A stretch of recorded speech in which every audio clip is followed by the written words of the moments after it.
Welcome to our Trump briefing program.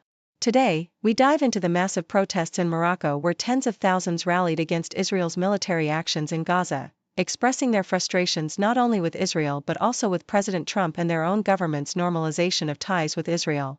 This wave of demonstrations reflects a growing outrage across the Middle East and North Africa, with participants calling for justice and an end to the violence that has devastated communities in Gaza.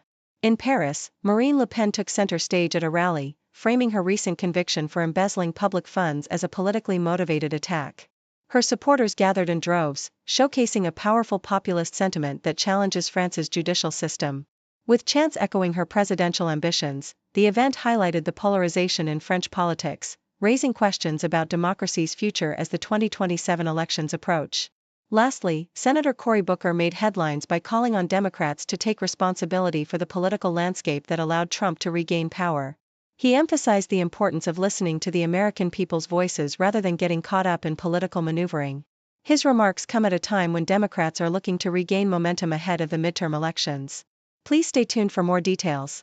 The Toronto Star reports that tens of thousands of Moroccans took to the streets on Sunday to express their outrage against Israel's ongoing military offensive in Gaza, with a significant portion of their anger directed at U.S. President Donald Trump. This massive protest, the largest in months, saw demonstrators stepping on Israeli flags, brandishing banners of fallen Hamas leaders, and holding posters that depicted Trump alongside displaced Palestinians. The demonstrators condemned the violence that has resulted in hundreds of Palestinian deaths since Israel intensified its military actions last month, aimed at compelling Hamas to release hostages. The protests were part of a wider wave of pro-Palestinian demonstrations across the Middle East and North Africa, reflecting a growing discontent with both local and foreign governments. Many Moroccans expressed their frustration not only with Israel but also with their own government's normalization of ties with Israel in 2020. Mohamed Toussi, a protester from Casablanca, articulated a sentiment shared by many, stating that Trump's policies have exacerbated the situation, while also noting that Biden's administration has not diverged significantly from Trump's approach. Abdelhak El-Arabi, an advisor to a former Islamist prime minister, predicted that public anger would persist until the war in Gaza concludes, emphasizing the dire situation by stating, "It's not a war, Gaza is getting erased from the earth." The protests included diverse groups such as the Islamist Association Al-Adl Wal-Isan, highlighting the widespread discontent among Moroccans regarding the ongoing conflict and its implications for the Palestinian people. The Toronto Star, in a striking display of populist fervor, Marine Le Pen, the far-right politician recently convicted of embezzling public funds, rallied thousands of supporters in Paris. Standing resolutely amid a sea of French flags, Le Pen proclaimed her unwavering fight against injustice, while her party, the National Rally, framed her conviction as a politically motivated attack.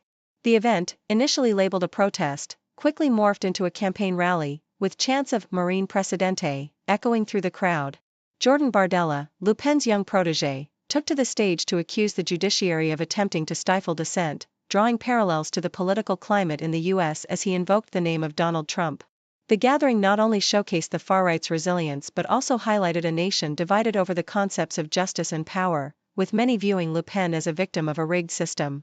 Yahoo U.S. Senator Cory Booker urged the Democratic Party to take accountability for its past mistakes, particularly in light of President Trump's return to office. During an appearance on ABC's This Week, Booker emphasized the need for Democrats to focus on the voices and needs of the American people rather than party politics.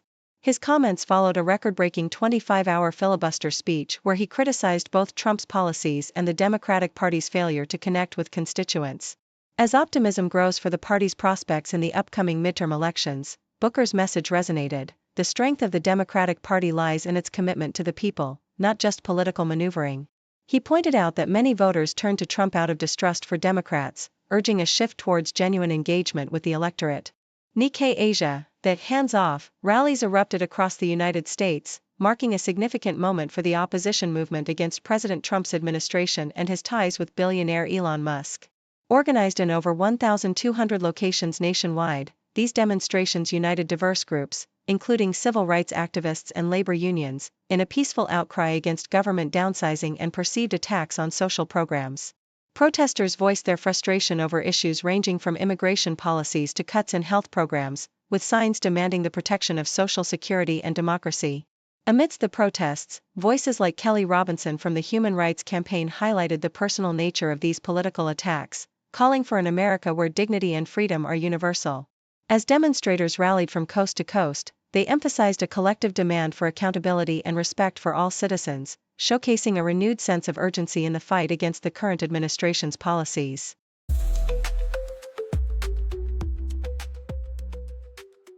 Yahoo US reports that early Sunday morning in Detroit, 3 charred bodies were discovered inside a burning vehicle on the city's west side, prompting an urgent investigation by the Detroit Police Department's Homicide Task Force. The fire was reported around 5:50 a.m. near 30th Street and Milford Avenue, but details surrounding the incident remain unclear.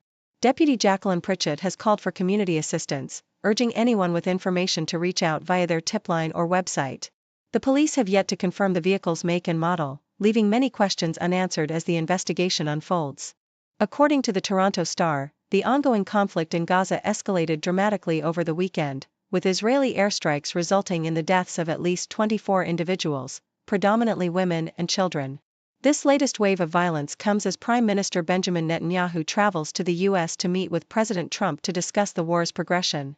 Health officials in Gaza reported devastating casualties, including a young journalist and numerous civilians, as humanitarian conditions deteriorate due to a blockade on essential supplies.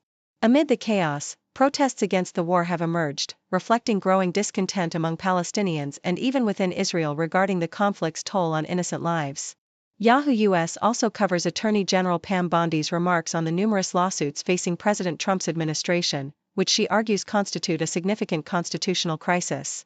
Bondi highlighted the over 170 lawsuits filed since January, many aimed at curtailing Trump's executive powers and budgetary decisions. As various judges block aspects of the president's agenda, including a controversial ban on transgender troops, Bondi emphasized the administration's commitment to appealing these rulings to the Supreme Court. She asserts that Trump will comply with the law, despite the challenges posed by the judiciary, framing the situation as a struggle against what she perceives as judicial overreach.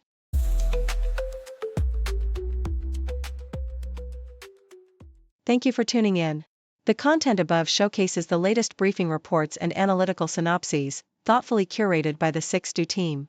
These insights stem from a wide array of reputable media outlets, think tanks, government sources, and specialized experts worldwide.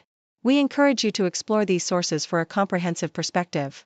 Keep in mind that while the content may not always align with the official standpoint of 6Do Brief, it's not meant to be taken as absolute directives for decision-making.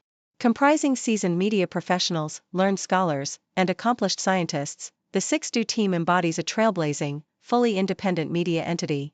To customize 6Do Brief to meet your professional needs, you have the option to subscribe to a diverse array of briefings on our website, 6dobrief.com.